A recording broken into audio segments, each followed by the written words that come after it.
Welcome back sa ating FB page at sa ating YouTube channel na parehong Solving Math with Leonalyn. Yung dati nating na-upload sa ating FB page na free review is managed by Leonalyn, na sabi ko ito yung gagawa na natin ng video kung paano nga ba itong from percent, decimal to fraction. Kaka-upload lang natin na kahalintulad nito. Kaso lang dito ay meron tayong whole number at fraction.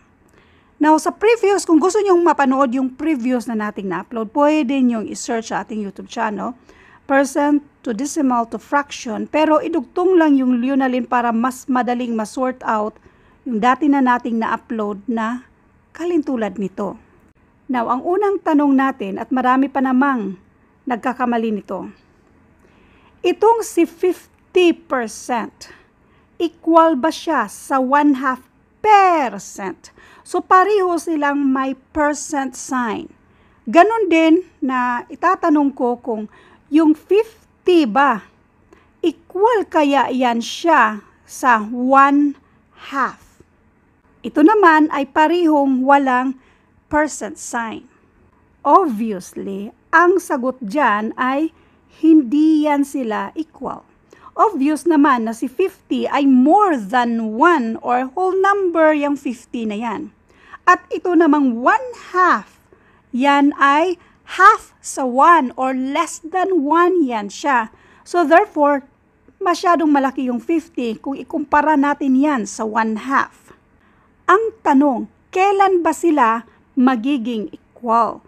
Magiging equal lang ito kung itong si 50 merong percent sign.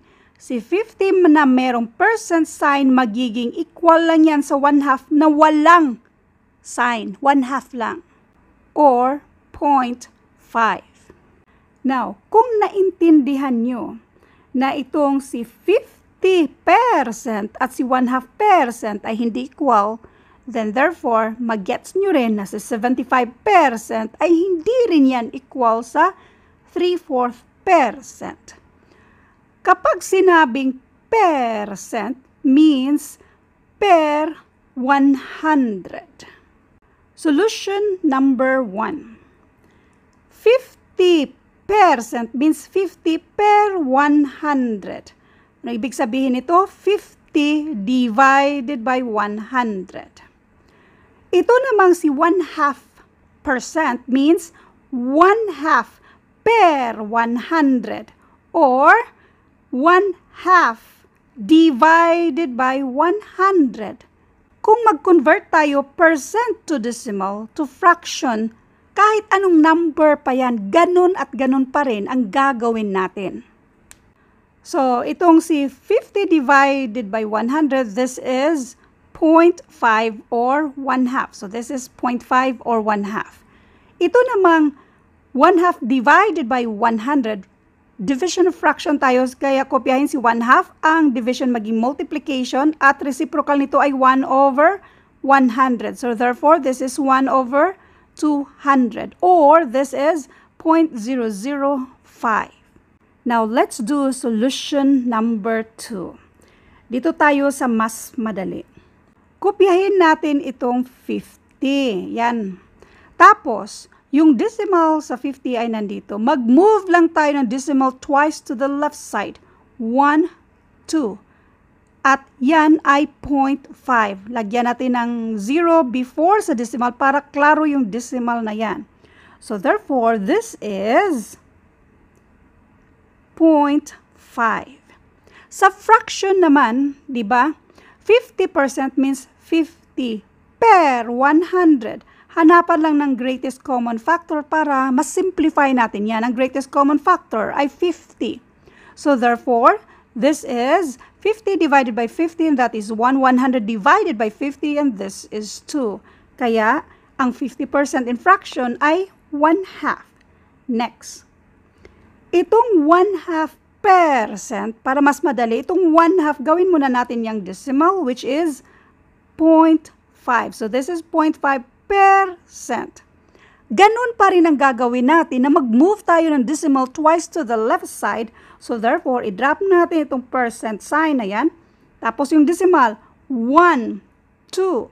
At yung space, lagyan natin ng 0. So that is 0.005.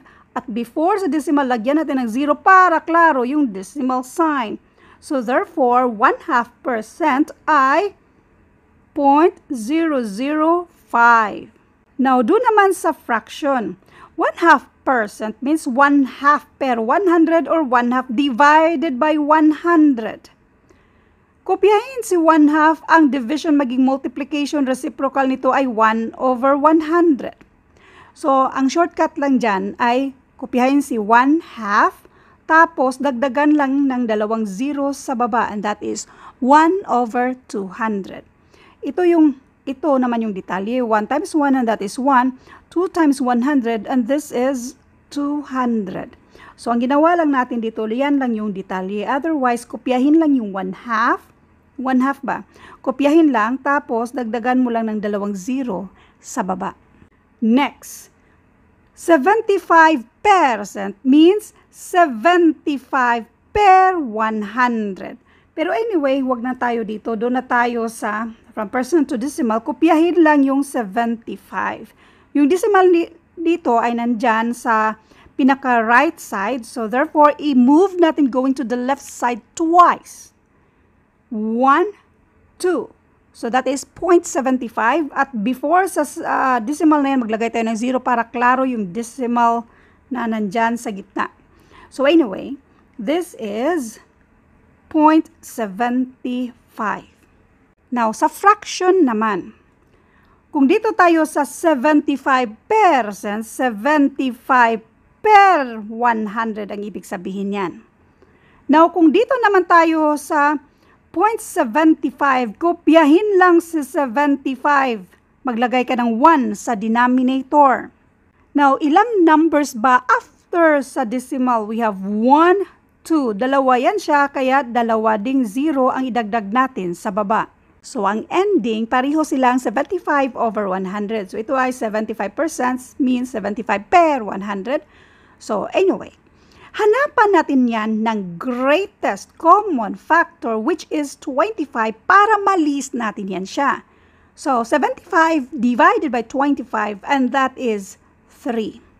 100 divided by 25 and that is 4. Kaya ang fraction dito sa 75% ay 3/4. Now, dito naman tayo sa 3/4%. Kung natandaan nyo kung paano natin itong 1/2% ay naging 0.005.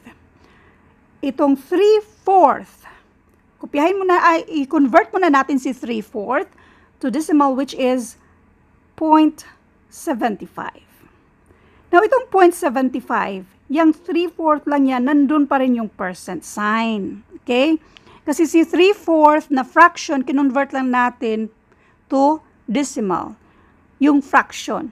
Pero kung yung fraction ay may percent sign, so kopyahin lang din natin yung percent sign na yan. Now, yung percent sign na yan, para ma-cancel out natin, ay mag-move tayo twice to the left side.